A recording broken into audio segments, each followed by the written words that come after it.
पहला ब्रेक आपको जब मिला तो उस समय का बताइए, अगर आपको है कि उस समय आपके अंदर जो कॉन्फिडेंस पैदा हुआ होगा। शुरू में जो गाने मिलने लगे मुझे कुछ I never give a thought, जैसे मेरे कहा और लगा दिया। बाद में जाकर जब कंपटीशन शुरू हो गया ना, जब रफी साहब इस लाइन में आए, मुकेश जब आ गए, तब मुझे I had to tighten my belt, क्योंकि इन लोग बहुत कचरी गाने वाले थे और मुझे इनसे लड़ना था, इसलिए I started taking things more seriously.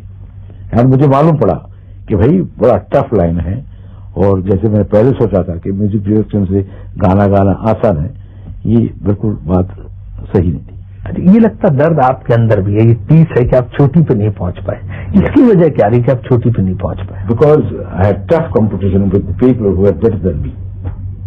Means Mohammed Rafi was better than you? 100%. Kishore Kumar was better than? He was not our class at all. Mohammed Rafi के क्लास के सिंगर किशोर कुमार नहीं थे, नहीं। तो आप हेमंत दा को ऊपर रखते हैं अपने? नहीं, कभी नहीं। तो फिर कौन हुआ? Only Mohammed Rafi. Only Mohammed Rafi. Only Mohammed. Kishore Mohammed Rafi अगर ना होते, I would have taken his place definitely, because Mohammed Rafi and me, we were two singers who could sing everything, starting from classical to even वो हीरो के गाने, वो विलेन के गाने, वो नौकर के गाने, सब हम लोग गा सकते हैं। मतलब अब आप, इसका मतलब आप अपने को नंबर 2 मानते हैं? जी हाँ, डेफिनेटली। दिस इज नंबर 2 नहीं, कुछ गाने में तो किशोर कुमार बिल्कुल वो हम लोग को सबको पीछे छोड़ के चले जाते, लेकिन बाय एंड लार्ज अगर पूरे सिनेरियो को लें तो मोहम्मद रफी को आप नंबर 1 पे रखते हैं, इसके बाद अपने आप को, इसके बाद किशोर कुमार और हेमंत कुमार? नहीं, तलत साहब थे। तलत साहब के very dear friend of mine, Talat साहब, एंड उनके कुछ गाने मैं बहुत पसंद करता हूँ, क्योंकि उनके जो स्टाइल, गाने का जो स्टाइल, मेरे को लगता था कि जिस ढंग से तलत ने गाया था, कोई भी गा लेता वो अच्छा नहीं लगता। फिर आप किशोर कुमार को किस नंबर पर रखते हैं? अपनी बात तलत, फिर किशोर कुमार, फिर? नहीं, ये आप कैटेगराइज नहीं कर सकते हैं, क्योंकि ढंग ही कुछ और है। आजकल जो गाने का ढंग है, आज हिंदुस्तान में जितने उभरते हुए सिंगर है ना, सब किशोर कुमार को फॉलो करते हैं। ये गाने का रंग ऐसा हो गया, यानी क्या नाम, लेफ्ट राइट ऐसा गाना हो गया। वो जो गाने में जो तड़ाका तुम तड़ाका, ये सब यही है हो गया ना, more of rhythms, more of music and this and that. वो जो सुर, वो सोज, और वो जो वो समझ के गाना गाना, वो गया वो जमाना। अच्छा, एक नाम इसमें छूट गया, ये जो स्लॉटिंग कर रहे हैं मुकेश का, उनको आप कहाँ रखते हैं? मुकेश के गाने वो बिल्कुल मुकेश के ही थे। वो दिल जलता है, वो साइकिल साहब के जैसे गाने, वो मुकेश के लिए ठीक था। वो मुकेश जिस ढंग से गाया वो मैं भी नहीं गा सकता। तो उनको आप अपने सुपर मानते हैं या बराबर पे या नीचे? ये बोलना मुश्किल है। ये मैं ये कहूंगा नहीं। I shall not sort of compare myself with Mukesh, no. I shall compare myself with Rafi, yes. ये तो बड़ा आपने, ये तो और कॉम्प्लिकेटेड कर दिया पूरी बात को। Complicated नहीं, you must come to your own conclusion that why he says that Mohammed Rafi was definitely number 1, because जिस ढंग से गाते थे मोहम्मद रफी साहब, शायद ही कोई गा पाते। ये बात बिल्कुल सही है। ही जब मोहम्मद रफी गुजर गया, नौसर साहब मुझे टेलीफोन करके बोला, मन्ना साहब सुना रफी में चला गया? तो हाँ, ये बहुत बुरा हुआ। एंड ये अब जैसे कि किराना घराना, वो पटियाला घराना और आगरा घराना, वो अतौली घराना, ये जो म्यूजिक होते हैं ना, ये कैसे होते हैं ना, तो मैं बोलता हूँ कि वो रफी का जो घराना था, जिस ढंग से रफी साहब गाते थे, कोई नहीं गाता था। ही एक्चुअली मेड दैट घराना, और रफी साहब चले गए, साथ वो घराना लेके चले गए। सब कोई गाने के लिए कोशिश की, किसने गाया? नहीं गा सकता। रफी साहब की इतनी इज्जत करते हैं और इतना प्यार से आप उनके बारे में बोलते हैं, इतना बता दें कि आप उन्हें कब से जानते थे? काफी मैं रफी साहब को तब से जानता हूँ जब मेरे म्यूजिक डायरेक्शन में वो कोरस गाया था। अच्छा। But then I appreciate his लगाओ, लगन and everything, you know, from where to where you went. And कमाल की बात है, जब रफी साहब गुजर गए तो नौशाद साहब मुझे टेलीफोन किया रात के 12 बजे। जी। बोले मन्ना साहब सुना आपने रफी गुजर गया? बोले ये कैसे हो गया एकाएक? बोले हार्ट अटैक आ गया। नौशाद साहब रफी साहब चले गए, यानी उस्तादों के खानदान होता है ना। जी हाँ, घराना, ये फलाने खानदान के फलाने हाँ, वो घराना। मैं तो क्या कहता हूँ, रफी साहब चले गए, उनको खानदान चला गया पूरा। रफी साहब by itself he was a खानदान, इंस्टीट्यूट हिमसेल्फ। Oh yes. ये मैं कहूँगा कि रफी साहब, ये उनके ऊपर भगवान का जो आशीर्वाद था ना, जी हाँ, शायद हम लोगों पे नहीं है वो। दादा ये हम ऐसी आपको बर्तन है। कहीं भी देखिए कोई लड़की कोई औरत गाती है तो लता जी को सामने रख के गाती है। बिल्कुल, ये बात सही है ना? बिल्कुल दुरुस्त। और ये औरत लोग लता को सामने रख के गाते हैं, बिल्कुल, और आदमी लोग सब रफी साहब को सामने रख के गाते हैं। It's 100% fact. दादा ये क्षण जो आपने हमें दिया है ना अभी कुछ समय में, ये हमारे लिए यादगार पल है, हमेशा हम इसको संजो रखेंगे। रफी साहब जैसे गाने वाला हमारे हिंदुस्तान में बने ही नहीं।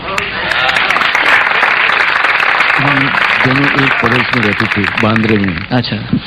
वो पतंग उड़ाया करते थे, अच्छा, मैं भी पतंग उड़ाया करता था अपने टेरेस से। अच्छा। और क्योंकि वो बहुत सीधे आदमी थे ना, जी, तो मैं हमेशा उनके पतंग काट देता था। कमाल की बात है कि जब कभी 2-4 दिन के बाद जब हम स्टूडियो में मिलते थे, एक साथ गाना हम लोग गा रहे, कई गाने गाए हम लोग, तो रफी साहब पूछ रहे थे, दादा क्या मैजिक करते हैं, मेरे सारे पतंग काट देते हैं।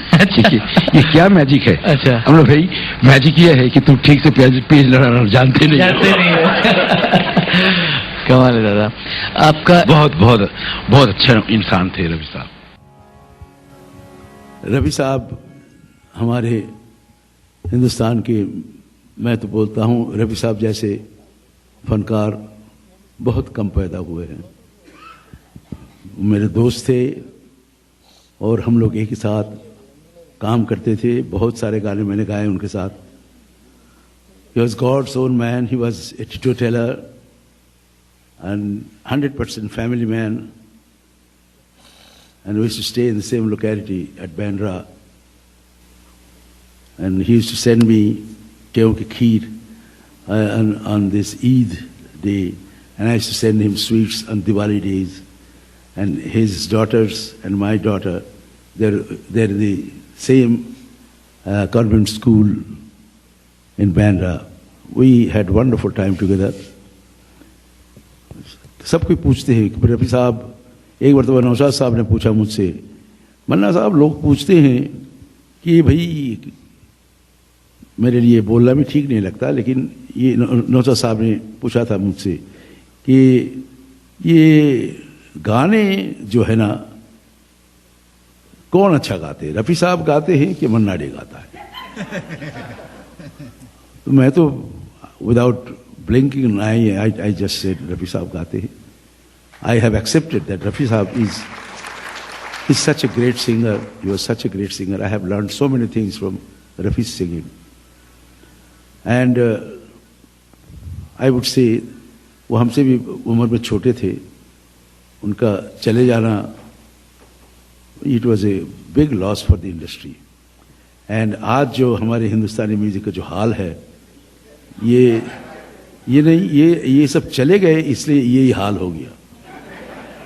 चले गए, उनके लिए जैसे गाने बनाए जाते थे, नौशाद साहब, बर्मन साहब, चित्रगुप्त साहब, चितलकर साहब, रोशन जी, मदन मोहन, अगर उन लोग अगर बनाए भी, गाने वाले कौन हैं आज?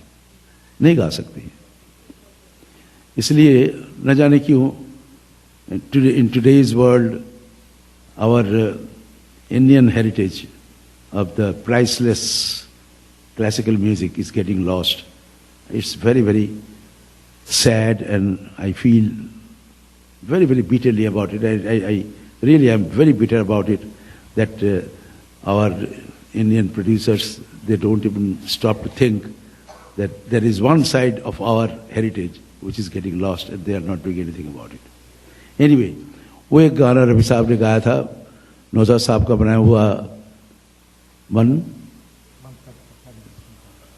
मन तड़पते हरिदर्शन। रफी साहब देखिए, ये अगेन नॉस्टैल्जिया की बात जिक्र करना पड़ेगा मुझे।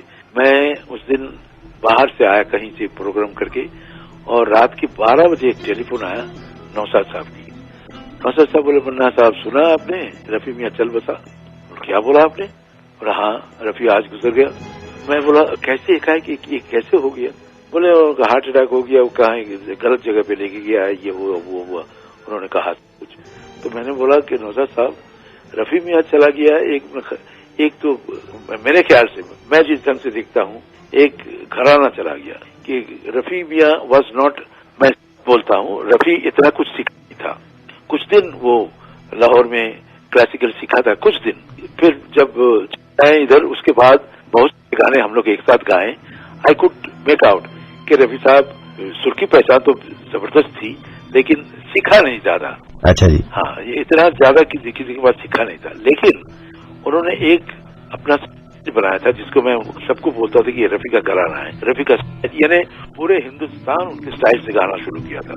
हाँ, और फिर मैं तो बोलता हूँ रफी के साथ जब गाना गाया मैंने, हमेशा ये पूछता हूँ उनसे, मियाँ वो नोट कैसे तुमने ये हरकत लेके ऐसे चला गया, ये मालूम ही नहीं हुआ कि इतना मुश्किल एक तुमने गाई, तो तुमने गा दिया। तो फिर वो बहुत बहुत बहुत सॉफ्ट और बहुत full of humility he is to be, बोला दादा क्या बोलते हैं आप, जैसे गाते हैं हम तो आपको भी सुनते हैं, हम क्या सुनते हो यार, लेकिन तुम जो गाते हो, यानी हम दूसरे मुल्क में पैदा होकर आना पड़ेगा तुम्हारे जैसे गाने के लिए। तो रफी मियाँ ये अच्छा गाते थे गाना, अगर बोलिए ढंग से रफी मियाँ गा के गए हैं, ऑल सॉन्ग्स है लैंडमार्क।